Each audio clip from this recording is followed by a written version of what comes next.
Negative thinking can destroy. We're going to talk about that. Negative thinking, if you look at it positively, can also create. Let's take a look at what I mean by that. And probably a good place to start would be to offer you a story. The ultimate human story. You know the story. We've heard it again and again. It's in every ounce of literature, whether it be in drama or whether it be children's literature. It doesn't matter what culture or what background you have, you've heard the story. It goes something like this. An ordinary person like you or me makes a decision. And the decision is to go on a quest, to go on a journey, to do something that's going to make a difference.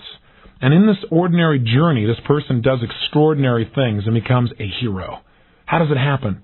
Well, you or I, this ordinary person, set out on this journey. We made a decision. And along the way, if we're real lucky, what do? We meet a very wise man who gives us some magic words or weapons. And thus armed, we travel on to a fairy kingdom or an enchanted castle in some far-off realm. And in seeking to reclaim a kidnapped maiden or a priceless treasure or a holy grail, what do? We battle off the invaders. We fight off all the problems. On our quest, we encounter wonders beyond our description, as well as monsters of 1,000 kinds. But armed with the pure heart and the wise man's power, we slay the dragon, we liberate the treasure, and we return home with the prize. That's humanity's favorite story. You can find it as the plot of tales and myths from every age and culture. Sometimes the hero's name is Lancelot. Other times it's Luke Skywalker. It's the basic plot of the Iliad and the Odyssey, of Dante's Divine Comedy, of Ramayana of the East, of Jack and the Beanstalk, of Raiders of the Lost Ark, of the game Dungeons and Dragons. The appeal, the special excellence of this basic story is that it can be appreciated on many levels, as a simple adventure story or as a description of a spiritual journey. Now tell me, haven't you had the dream? Haven't you dreamed of the person who makes the difference, who helps everyone, who's loved by everyone, where you help to change the entire community, or your family, or your friends? I think we've all had dreams.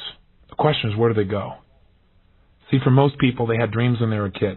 They dreamed of these kinds of things. They say, yeah, but that's stories. That's not real life. You know, I went out there in real life, and I got those magic words. I paid for them late at night on television. You know what? And those words came, and I went out and tried to buy that real estate for no money down. You know what? It didn't work. Those magic words didn't work. He wasn't such a wise man. Or the weapons weren't strong enough when people said no. I don't know what kind of story you have, but I know a lot of people had dreams, and they've got all kinds of reasons why when they went out on their journey, when they tried their quest, it didn't work. And a lot of them are legitimate. But you know what's interesting? A lot of people have dreamed and approached their dream over and over again, each time failed to slay the dragon, failed to come back and win the maiden's hand, failed to come back and free their friends, and pretty soon they've given up. And giving up is the ultimate danger. The message of the power of positive thinking is a message in belief. It teaches us that we must be able, no matter what the environment, to focus on what we do have, to focus on how to turn things around, to focus on how to make things work. The message of the power of negative thinking is simple. Focus on what you don't have. Focus on how things are not how you want them to be. And certainly you will find yourself unarmed and facing a dragon that is ferocious, one that you know you cannot defend against. And whether the dragon eats you or not, you'll still feel the pain as if he had. What do I mean by this metaphor? Well, I got a question for you. Those who slay the dragon, those who free the maiden, those who come home to the joy and happiness that they dreamed of, what do they all have in common? What do all these ordinary people who become extraordinary by doing extraordinary things have in common? Well, one might say they were positive thinkers, without a doubt, and I would have to agree. But what does that mean? The bottom line is we read the stories of people who find out what resources they really have, because they're able to get themselves to be confident where other people are fearful. Really, what is the power of positive thinking? It's the power of faith. It's the ability to generate a feeling of certainty in yourself when nothing in the environment supports you. See, every great achiever I know, I don't care who it is, whether it be Lee Iacocca or my daughter Jolie, anyone who makes a difference, anyone who contributes, anyone who produces a quality of life, a result that is measurable, that other people aspire to, all these people have something in common. They're positive thinkers. You want to be a hero? Learn to create certainty in the face of fear. What is negative thinking? For most people, the power of negative thinking is the power to destroy.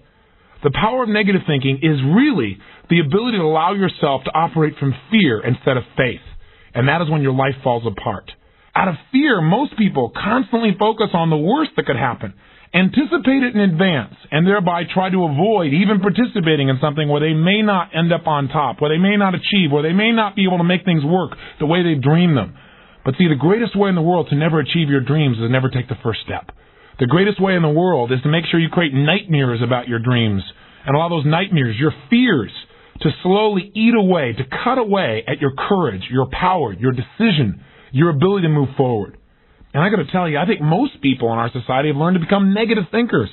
For most people, they've given up on their dreams. The kingdom they were seeking is too far away now, and the land they were pursuing is far beneath the waves, a place they'll never be able to reach. It's too deep. It's too far. And you know why people have taken this attitude? It's not because they don't care. It's not because they don't want to dream. It's because so many people have had dreams, and they've tried, and they've tried, and they've tried, and they've quote-unquote failed in their mind to achieve. And so, there's something interesting about the human brain, and that is that the human brain is always working hard to avoid what? Pain. And it's always trying to gain what? Pleasure. Now, after failure, trying and trying and trying, and it not working and not working and not working, what some people link up is, boy, getting excited, really going for it equals pain, so I better not even try. I better stay right where I am because at least I know how to deal with that. And what happens is we have extraordinary people that settle for mediocre lives. So you don't want to fall in that trap. And it's so easy, isn't it? Haven't you fell there at least some point in your life where you felt so jaded and so frustrated and you tried so hard and you gave your all and it still didn't work that you felt like, why even try? I certainly know I have. That's where I was about 6.5, 7 years ago. All because I felt like, man, I gave my all and this is the reward? Why even try? Why even do this? I began to adopt the power of negative thinking, the power to destroy my life, and it didn't take long. It took me about 120 days to destroy everything I'd worked for 4 years to create. It doesn't take long when you indulge in that practice. It only takes a little bit of poison to kill somebody. You don't need to drink 6 gallons of strychnine. Just a sip, and it's over. We got to make sure that every day we stand guard in our minds and make sure we're directing our minds rather than just falling for whatever is dumped in it by the environment around us. It's critical. Because what we think about daily is what's determining how we feel, what actions we take, and therefore each day what we think about is shaping our destiny. And you know what's scary? Sometimes the poison is offered by a friend. I think it was said best by my good friend and one of my original teachers, a man named Jim Rohn. If you ever get a chance to hear Jim, I hope you'll take the time to go listen to him speak. But Jim used to have a great thing he said to me. He said, Tony, you know something? Every day you got to watch your mind. You got to watch what's getting in there and watch who you surround yourself with because friends can poison you. In fact, that's kind of harsh. He said, but look, Tony, he said, look, if you got a cup of coffee here, and he said your worst enemy comes by and puts some sugar in your coffee when you're not looking, what's going to happen? I said, well, I don't drink coffee, but if I did, I guess it'd be pretty sweet coffee. He said, that's right. He said, what if your best friend, even by accident, drops a little bit of poison in your coffee? I said, I'd be dead. He said, that's right. Lesson 1, watch your coffee. And he said, lesson 2, make sure when you're watching that coffee that you put in it what you want and you don't let other people do it for you. We've got to watch our minds. And I'll tell you what, if we don't, you got to realize that gravity is constant. If you don't every single day try to put something positive in your mind, something that's going to build, something that's going to help you to construct a greater quality of life, if you don't do that consciously, what will the news provide for you? What will the environment around provide for you? Gravity is constant. Negativity is constant. We must resist it in order to have the muscle and the will to shape the quality of our lives. Hey, what are the consequences, though, of being negative? What are the consequences of looking for what's wrong instead of what's right? The consequences are the destruction of your dreams. The consequences of giving up on everything you could possibly want in your life. And the scary part is so many people in our society have been conditioned to think this way that I think it's affecting the structure and quality of life in America. That might be a pretty big claim to make, but think about it sincerely. As long as people believe that dreaming equals pain, that their future is the same as their past, then that's exactly what will be true in their life. Pretty soon what happens is it becomes a self-fulfilling prophecy. We get what we look for. If you want to find something dirty in your room, look around. You can find it. You want to find a problem in yourself, you'll find it. You want to find a problem in somebody you care about, you'll find it. It's not hard. Ask and you shall receive. Seek and you shall find. If you look for the bad, you'll get more of it. You look for the good, you'll have that too. But we've got to be careful about the conditioning. But again, what's made us as a society become so conditioned to the negative? Besides the media, what else is there? Well, we hear in the media, and we've been shaped by a series of negative references, painful experiences that have taught us, boy, if you really believe in someone, if you got a hero, if you believe in your country or a key person, you're going to have your beliefs shattered, your emotions destroyed. All that you've invested will not come back to you. You will lose it all. So quickly protect yourself. Don't get too excited. Don't get too happy. Don't expect too much. In fact, the lesson seems to be today Expect very little, and that way you won't be disappointed. Be, quote-unquote, realistic, which is nothing but a fancy word for saying be negative. Look for what's wrong. Try to find something wrong in advance. It's one of the most destructive forces that can enter our lives. But why are we that way? Well, look at the last 30 years. John F. Kennedy was assassinated. Then Martin Luther King. Then Bobby Kennedy. Progress towards limiting discrimination and racial bigotry became painfully slow compared to what we expected. We went through the scourge of Vietnam, the Watergate scandal, Jim Jones. Then in the 70s, the hostages were taken to Iran. We had double-digit inflation, growing unemployment, and then we got to sit down in an oil crisis where we sat for miles waiting to get gasoline. Right at the peak of the negativity, right when people just about given up, something interesting happened. We threw our pendulum one way, and somehow we had tried to balance it. And one way we may have tried to balance it is we hired a guy. We recruited a guy. We voted him in. His name was Ronald Reagan. And while Reagan certainly wasn't the source of the shift, he certainly became one element in making us look at life in another way. And I think we put him in that position because we needed him at that time. Ronald Reagan was an optimist. Ronald Reagan was a positive thinker. Ronald Reagan had references throughout his life that, hey, looking for what's wrong is not going to do it. I got to find out what's right and amplify what's right. What doesn't work, I just need to get rid of it as quickly as possible. And he came from that simple approach, and he changed the way a lot of Americans looked at themselves. He changed the way we looked at ourselves as a nation. The day that he was inaugurated, they released the hostages from Iran. And there was a new surge of optimism and possibility. We began the best economic run in our history, and patriotism was once again fashionable. But there was still big trouble in El Salvador and in Nicaragua, and then came the Iran-Contra affair, Noriega in Panama, the brutal murder of drug agent Enrique Camarena, the drug problem growing wild, now even reaching the grade school children. Then there was corruption in the Pentagon, in HUD, Ivan Boschis of the world, the savings and loan crisis, the budget deficit itself, scandals with television evangelists like Jim Baker and Jimmy Swaggart.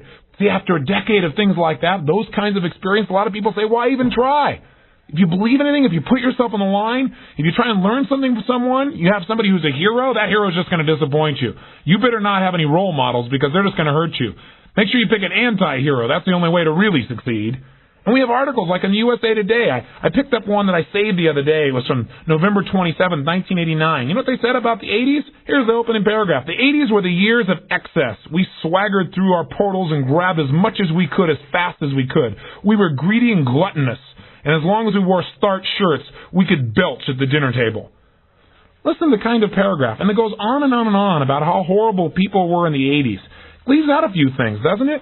Leaves out things like during the 80s is when we had times when people witnessed things like Band-Aid, Farm Aid, Hands Across America, We Are the World, where children in the South Bronx scraped together their pennies so they could feed children who were starving to death in Africa. It was a terrible time. It was a time when some of the great role models in our nation were people like Bill Cosby. A little difference from the color discrimination of the past. Everything in our society has become stronger. We had our greatest run in economic history, and yes, we've had our worst budgets. But there are other things that we've learned, other resources we have. So in order to be negative, we have to generalize. We have to look at what doesn't work. We have to focus on that enough till that becomes real. What is the truth about the 80s? The truth about the 80s is simple. It's whatever you focus on. The reality is you can walk into a room with a camera and a party, and if you focus on the corner of the room where people are fighting, where things are horrible, where people are mean, boy, that was one mean party. But if you go in that exact same room and you look through that camera, but you focus the camera on the opposite end of the room where everybody's having a great time, people are loving and contributing, you're going to say, what a wonderful party. The same is true of your life. The same is true of the nation as a whole. Do I say we should become naive and just trust blindly? No. What I suggest is we have balance, that we use the power of positive thinking and the power of negative thinking. You say, you keep alluding to that, Tony. What does that mean? Here's what I mean.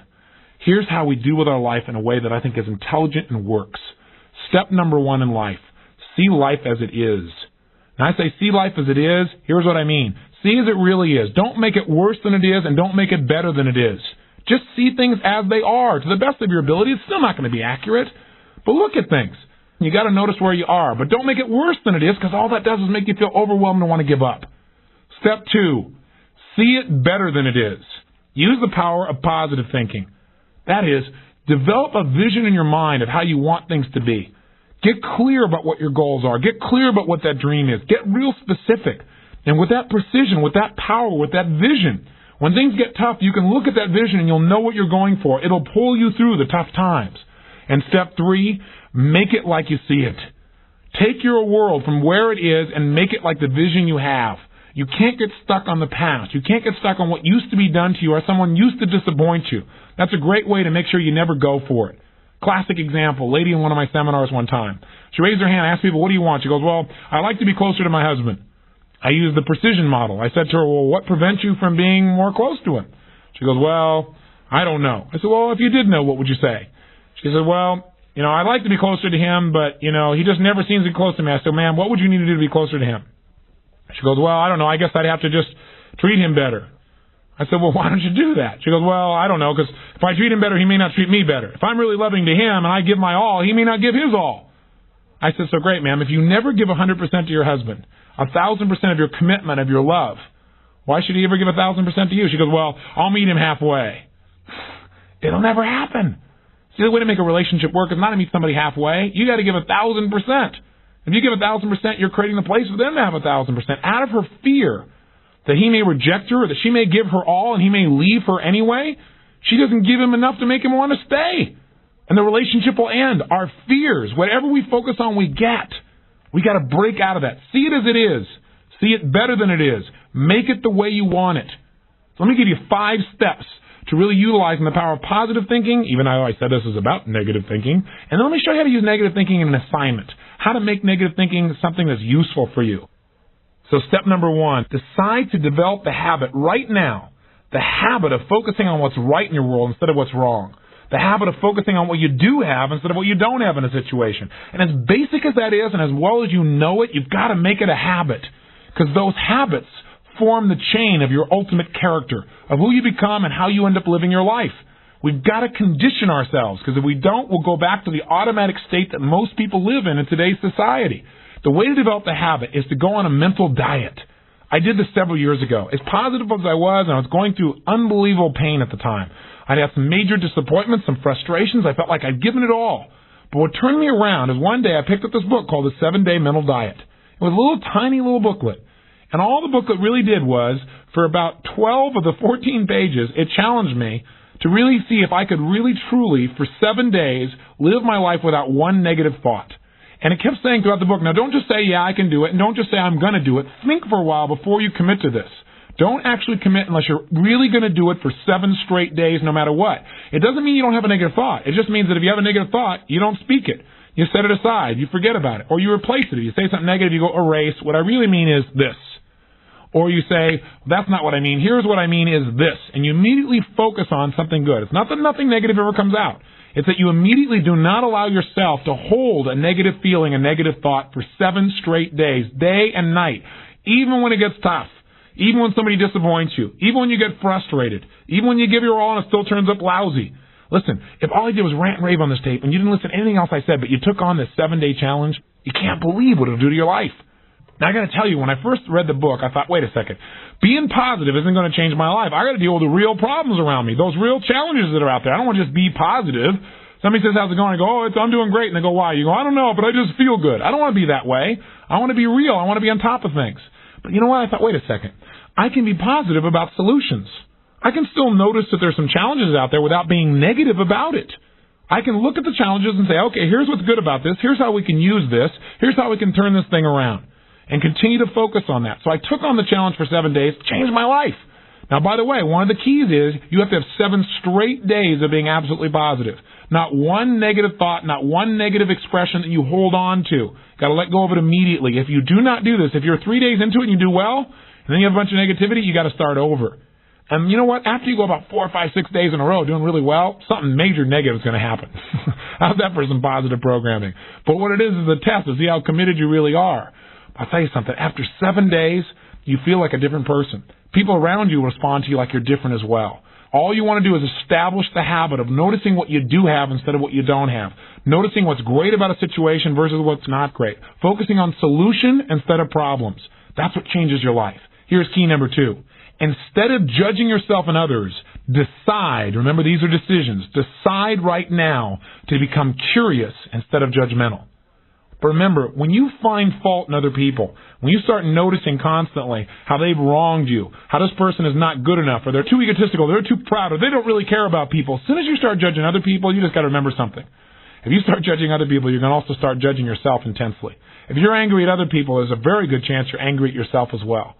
Maybe we need to perceive more and judge less. Maybe instead of finding fault with other people without really thinking about what they've gone through to be where they are this day, maybe we can get really curious about what's making this person be in the state they're in, or what's the motivation behind this person's anger. For example, a lot of times we think somebody's being negative or angry or we're frustrated with them, but we never bother to find out what's really going on. I know myself, I was at a party recently, and I fell prey to this. There was a woman who came to the party. Everybody behind her back was saying how unbelievably egotistical this woman is, how negative she was. But you know what? I sat next to her at dinner time, and I got a chance to really find out who she was. I got curious about her. And I began to find out about all the pain she'd been through in her life. What I realized was this woman was just barely hanging on to her life. She just needed to know that people cared, but she was so afraid of being rejected that she put out this ego because she didn't want someone to reject her, so she figured she'd reject them first. And I got a chance to really know her, and she was a wonderful person. I'll tell you something else that we've got to be careful of that ties in with this, of our being judgmental. Out of our fear of having heroes in our society today, we seem to try and consume them and destroy them as quick as we can. We try to find something that's wrong with our heroes because, boy, we don't want another Jim Jones. We don't want another Jim Baker. Remember, we got to judge less, perceive more. We got to get curious. Instead of living in a society where we're so afraid to believe in anything or anyone that we believe in nothing at all, and we lose our power of positive thinking. We try to protect ourselves from things we maybe not even need to protect ourselves from. Or we live in a society where we try and destroy our heroes, where we take somebody like Barbara Walters, incredible broadcaster, a woman of incredible integrity, who gets nailed by one person in a book, and it's in every newspaper across the land, how she probably stomped on people to get where she was. That's absurd. Or Martin Luther King, after he's passed on, somebody comes back and stomps all over his career and his reputation. Is that the society we want to live in? Any person who takes glee in watching another person's pain will experience plenty of pain themselves. Remember the quote, "He who was without sin, let him cast the first stone." The bottom line is, if you go looking for Brown, you're going to find it anywhere you look for it, in others or yourself. Free yourself from the disease of making others wrong, and you'll free yourself from the disease of making yourself wrong. You have a lot more energy to create solution instead of problems. It's part of the power of positive thinking instead of falling for the destructive power of negative thinking. If you want to get curious, just ask yourself, what do I like about this person? Wonder what's going on with this person that would make them feel this way. How could I help this person? As you ask these kinds of questions, you may learn something about how human beings operate, about their motivations, maybe even some things about how to support yourself as you try to support others. Remember, get curious instead of judgmental. Here's key number 3. If you really want to develop the power of positive thinking as a habit, as a lifestyle, as a strategy for success, then decide right now to find something to appreciate from any seemingly negative person or situation. And develop the habit of giving compliments. See, if you really want to have some more positive feelings in your life, you got to keep focusing on what's right. You got to get curious. And most importantly, you got to find something to appreciate even in the tough times. Because in reality, as we've talked about so often before, the toughest times in your life sometimes provide you with the real resources to change your life. So what we've got to do is find something to appreciate. Not someday when things work out. We've got to appreciate where we are right now. And this is something I talked to my daughter Jolie about today. Because she's in an experience today where I thought, well, gosh, she's not being very positive. And I'm going to talk about positive thinking. Because she came in to see me and she's feeling really sad. She's feeling really down, feeling really frustrated. And you know what her problem is? Her problem is she tried out and won the right to be amongst 3 girls who dance in the electric light parade at Disneyland. And that was about 3 or 4 months ago. She had been going there after school every day, driving from San Diego up to Anaheim, burning herself into the ground, getting up and going to school to be a straight-A student still, and trying to visit with her family and her boyfriend. And she found herself maxing out. Now think about her problem. Her problem is that she gets to be at Disneyland and fulfill a childhood fantasy. Her problem is that she loves her family and wants to be with them as well. Her problem is she loves to be at school and really do that. Her problem is she has so much abundance that she has to figure out how to get it all in one day, and she can't do it, and she's physically burning out. That's her problem. And you know what? She says, gosh, I want to be home. I want to be with you guys and all these things. I don't want to miss out on all this great time we have together. I want to be with you guys. I said, well, honey, look what you're doing. She goes, yeah, I don't want to miss out on Disneyland either. I don't want to miss out on my career and what I'm doing and what's going on. What's the problem? The problem is she's finding out what's negative in both situations. She's focusing on what she doesn't have instead of what she does have. Now, I could be negative about that and say, gosh, be more positive. But you know what? In reality, I realized being negative in this situation may not be bad. What do I mean? I don't mean being negative. I mean being intelligent. I mean being critical in your thinking. Seeing what you don't have is sometimes useful too. This is what I promised you in terms of the power of negative thinking. Here's how negative thinking can be useful. I sat down with her and I said, honey, let's look at the advantages and disadvantages of both. Let's not just be positive. Let's look at it.